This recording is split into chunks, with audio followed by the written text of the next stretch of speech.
Hi everyone, number one Marmaduke fan here. Summa Triggerum, Summa Spoilerum, Summa Tangentum. Kind of a running joke of this channel is I have a hard time knowing how to talk about a comic without just casually spoiling major plot points. I had it spoiled for me that Darth Vader was Luke Skywalker's father when I was a kid. So, and I didn't care. I still dug The Empire Strikes Back, and I've sometimes sought out spoilers for stories because for me, spoilers get me interested in a story because those are the plot points and it's the execution that I'm interested in.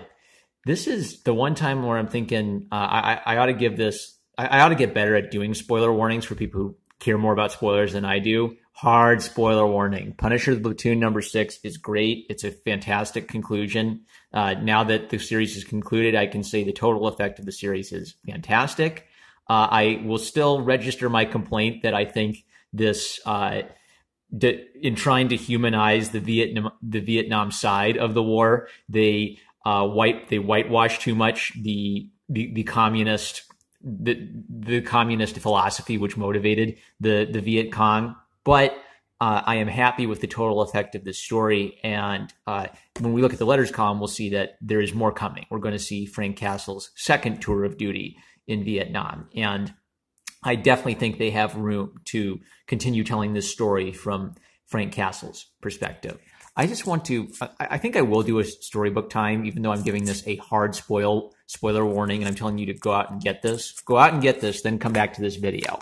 But I want to look at the letters column with you. So this first one was kind of like a student, I guess, like a child of a Vietnamese vet. And I detected some of that, humanities, college degree emphasis on imperialist America and the Western perspective. But even though this person is probably to my left, it's a very sympathetic letter. And I just noticed that this person felt sympathy for the people who were killed in Vietnam after we left by the communists. I want that's something that should be acknowledged in these kinds of Vietnamese stories. But anyway, the second letter comes from Mr. Barnes, and this is a really fascinating letter because it's getting at a lot of who's reading these comics and who's digging these comics. I'm 66. I've been reading comics since I was 6 years old. I owned X-Men issues 1 through 268. He teaches a class on theology where he uses Dear Billy as part of the course. I still read comics more often now in hope than for any actual satisfaction. Every now and then, a title will surprise me and not be about the main character getting killed, then coming back to life, or some thinly veiled allegory pushing an ideology. Ooh, boy. So here's a reader, and that sounds familiar to me. That's what I'd like my comics to be. I have an unusual relationship to the Vietnam War at home. He kind of describes, being a kid against the war, but kind of realizing he didn't know a thing about the war and decided that he wanted to fix that. He talks about he has a painting from Vietnam from one of his, by his grandfather and great-grandfather painted in Indochina while on art fellowships from the French government. So France used to, I think, have possession of Vietnamese land. So the French would visit there and French was spoken there. In front of me now, I have a watercolor of the small lake in Hanoi that dates from 1927. Google Antoine and Joseph Henri Ponchin. That's them. I will do that. So he has family history in Vietnam, art from Vietnam. He talks about his father's service and kind of his division with his father, where this young person was kind of on the new left. Here's where he talks about, teasing his friends, and his friends, he makes up the phrase Pork Chop Hill as a fake name. His friends don't even know that's not in Vietnam. He talks about his huge collection of Vietnamese books, and some of them are rare. I like what you're doing in the Platoon story arc of The Punisher. I like the narrative frame of the story being vets remembering vets whose friendship survived. The low shriek quotient, by which I think he means something like the number of times the characters, do an over-the-top scream, in your storytelling makes the story more moving. The artwork is restrained as well.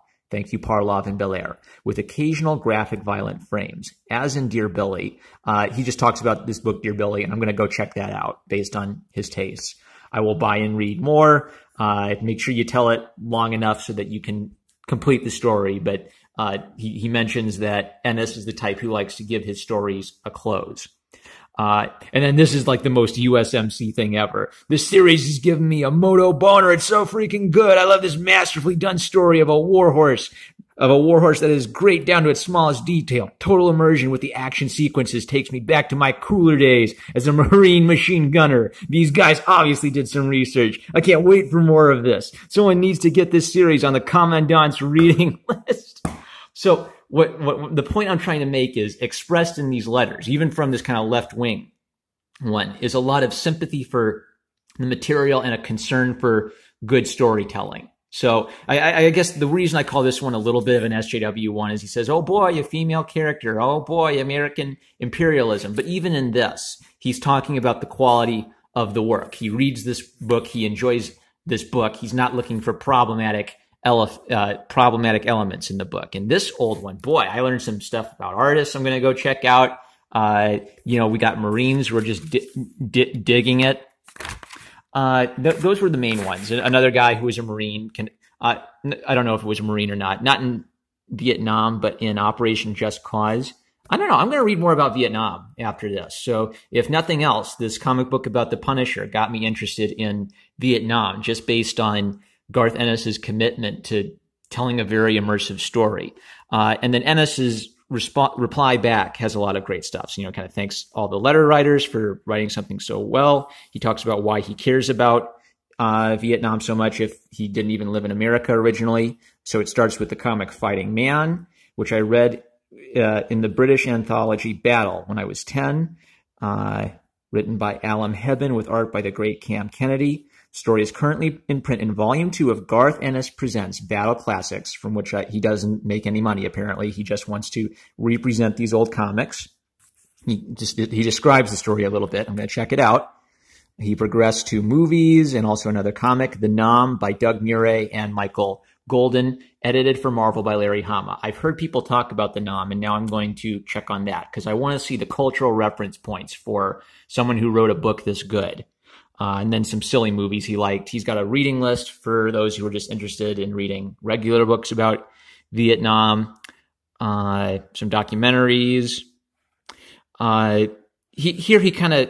He states explicitly what I didn't like about the first issue.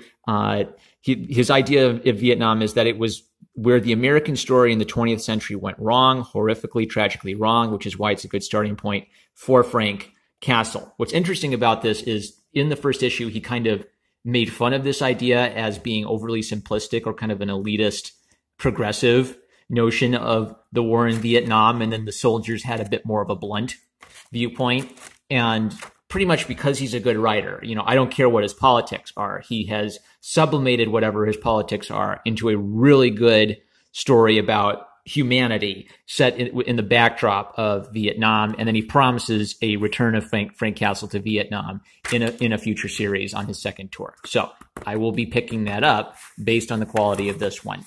I do not think I will do a storybook time with Uncle Marmaduke fan because this is such a high recommendation, and the shocks in this issue are kind of on the level of Darth Vader saying to Luke, I am your father. You've got to see it to believe it. And even if I just flip through it, I have a feeling that even if you are like me and you think you don't care about spoilers that much, having this spoiled for you would be a sad thing. So please do go get all of Punisher the Platoon, get issue 6. If you get it based on my recommendation, why don't you tweet me at NO1 Marmaduke fan, and you tell me if you think me choosing not to do storybook time with Uncle Marmaduke fan was worth it, and whether the story really was as promising as I'm setting it up to be. I think it's going to knock your socks off.